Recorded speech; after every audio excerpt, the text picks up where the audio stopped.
BNP. আমার আপনাদের সকলের কাছে একটা প্রশ্ন, বর্তমানে তো তারেক রহমান বাংলাদেশে নাই, তাহলে বিএনপির সবচেয়ে বড় নেতাকে?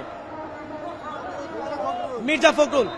এখন আমি বলতে হাসি পাচ্ছে আমার, মির্জা ফখরুল যদি দেশের সবচেয়ে বড় নেতা হয় বিএনপির, তাহলে গত 3 মাসে কেন মির্জা ফখরুলকে কোনো টক শোতে কিংবা কেন কোনো মিডিয়া ফেস করতে দেখা যায়নি? দেখা গেছে কাকে? সালাউদ্দিন সাহেবকে।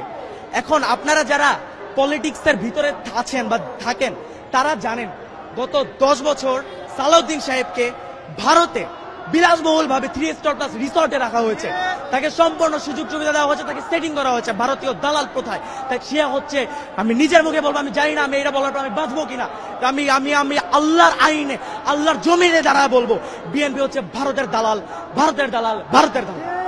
এবং যারা বিএনপির ভারতের সাপোর্ট করে না, যেমন ইলিয়াস আলী, বাবর, তারা এখন কোথায়? আমার প্রশ্ন, তাদেরকে বিএনপি কি সামনে আনছে? কেন আনছে না? কারণ বিএনপি তাদেরকে আনতে দিবে না, তারা ভারতপন্থী না, তারা ভারতের বিরোধী, এবং ভারত আর বিএনপি এটা চায় না। তারা এখন এক হয়ে গিয়েছে, 2 সাপের 1 বিষ, আওয়ামী লীগ আর ধানের শীষ। ঢাকা মিরপুর থেকে এসেছি, নৌবাহিনী কলেজের একজন ছাত্র, আমার নাম মোহাম্মদ ফাওয়াজ। আমি একটি প্রশ্নের সর্বপ্রথম একটি উত্তর দিতে চাই, সেটা হচ্ছে জামাতে ইসলাম কেন চাঁদাবাজি করে না, কেন কোনো লুটতরাজের সাথে জামাত ইসলাম নেই? মূলত আমি প্রথমে একটি কথা বলে দিতে চাই, সেটা হচ্ছে আমাদের অন্যান্য দল যদি আমরা দেখে থাকি, গত 53 বছরে আমাকে একটা দল, আপনি আমাকে ইন্ডিভিজুয়াল দেখাবেন যে একটি সেবামূলক প্রতিষ্ঠান কিংবা কর্মসংস্থান তৈরি করেছে? কোন দল পাবেন না। তাদের আইডিওলজি হচ্ছে নেতার পিছনে নেতাকর্মী ঘুরবে, জয় বাংলা নাইলে জয় বাংলাদেশ জিন্দাবাদ স্লোগান দিবে আর নেতার নাম নিবে, এটা হচ্ছে তাদের আইডিওলজি।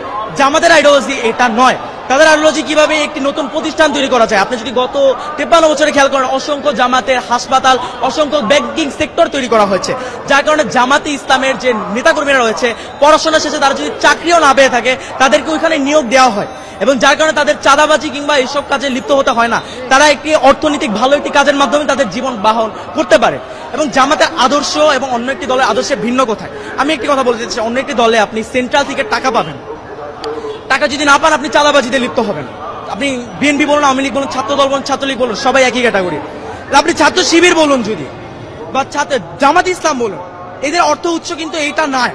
এদের অর্থ উৎসটা কোথায়? আমি আপনাকে বলি, ক্লাস 9-এর একটি ছাত্র, আমার নামটা ঠিক মনে নেই, আমাদের গ্রামের বরিশালের একজন ভাই, সে ক্লাস 9-এ থাকতে তার বাবা মা মারা যায়, তার পড়াশোনা সে ছেড়ে দিবে ভেবেছে।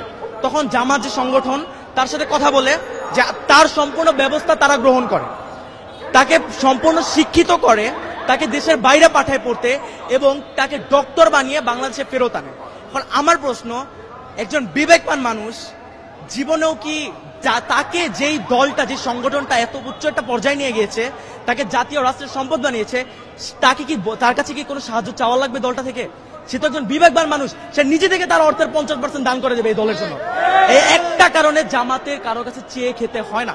আর জামাতের প্রত্যেকটা নেতাকর্মী যারা রয়েছে, তাদের মাস শেষে একটি অ্যামাউন্ট ওইটা দিতে হয়, জামাতে অনুদান দিতে হয়, এবং সেই টাকা দিয়ে, এই যে আমি যে বললাম প্রথমে, এই ছেলেটাকে পড়িয়েছে, এরকম অসংখ্য অসহায় এবং দরিদ্র ছেলেকে পড়ানো হয়, ছেলে মেয়েকে, এবং এই টাকা দিয়ে, এই আমাদের অনুদানের টাকা দিয়ে। কারণ আমার প্রশ্ন, যেই ছেলে বা মেয়েটা এত কষ্ট করে দলে টিকে থাকার জন্য টাকা দিতেছে, নিজে থেকে, নিজের পকেট থেকে টাকা খরচ করতেছে, তাছাড়া মাস শেষে 2টা করে বই পড়তে হয়, বই পড়ে ওইটার পরীক্ষা ভাইভা দিতে হয়, 5 ওয়াক্ত নামাজ পড়তে হয়, নামাজে সে জামাতে কয় রাকাত পড়তেছে, কয় রাকাত জামাতে পাচ্ছে না, সব রিপোর্ট প্রদান করতে হয়।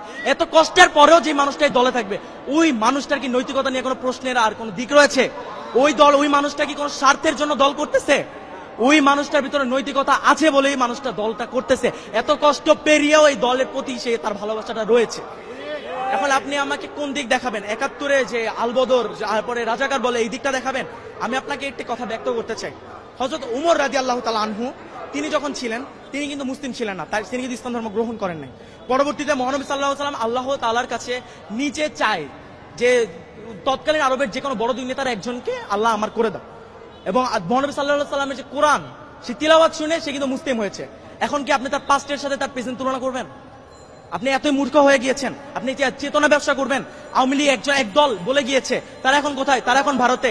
এরপর আরেক দল যারা এখন বর্তমানে বলছে, তারা কোথায়? তার নেতা লন্ডনে। যেই দলটাকে বলে, সেই দলটা কি পাকিস্তানে গিয়েছে? সেই দলটা যায়নি, সেই দলটা ফাঁসির মঞ্চে হাসি মুখে দাঁড়িয়ে গিয়েছে।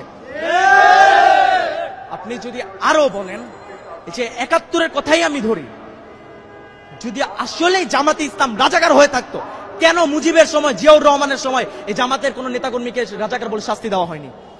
কেন শেখ হাসিনা আসার পর নির্বাচনের দিন তিনি নিজে গিয়ে জামাতের হুজুরের কাছে গিয়ে বলেছে, হুজুর আমাকে দোয়া করবেন আমার জন্য, আজকে আমি নির্বাচনে দাঁড়িয়েছি। সে নিজে গিয়ে হুজুরের কাছ থেকে দোয়া নিয়ে আসছে। কেন নিয়ে আসছে?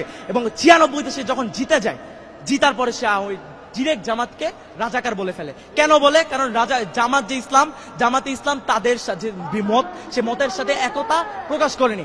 কেন করবে? তারা তো ভারতপন্থী। ভারত আমাদের সাহায্য করেছে, কেন করেছে? ইন্দিরা গান্ধীকে যখন প্রশ্ন করা হয় সে একটি উত্তর দেয়, মাথার এক পাশে ফোড়া হলে আপনি অন্য পাশে ঘুরে ঘুমাতে পারবেন, যখন দুই পাশে ফোড়া হয় আপনি ঘুমাতে পারবেন না।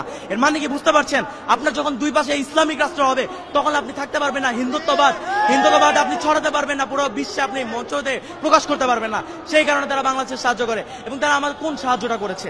আমার দেশে কি ওই 40-50 টাকার পেঁয়াজ আর রসুন দিয়েছে, এই আমার সাহায্য? আমি তাদেরকে মাছ শেষে আমার 1000 টাকা বছর শেষে আমি ইলিশ মাছ দিচ্ছি, আমি দিচ্ছি। তারা পুরো ফারাক্কার পানি আমাদের দিয়ে প্লাবিত করে ফেলতেছে আমার বাংলাদেশকে। আমরা কোনো কথা বলতেছি না। আরো যদি আমরা দেখি, তারা আমাদের দেশটাকে নিজেদের অঙ্গরাজ্য তৈরি করতে চেয়েছে, আর তারা আমাদের দেশের মাঝখান থেকে রেল বানিয়ে ফেলবে। আমাদের ইতিহাস যা বলে, একটা রাষ্ট্র এরকম ভাবে যখন একটা দেশের মাঝখানে চলে আসে, ওই রাষ্ট্রের ওই ইন্ডিভিজুয়াল ওই জায়গাটা ওই রাষ্ট্রের আওতায় থাকে না। ওইটা যেই দেশের আওতায় চলে যায়, যেই দেশের বানায় ওই দেশের আওতায় চলে যায়। এবং তারা এই ভারতের দালাল ছিল।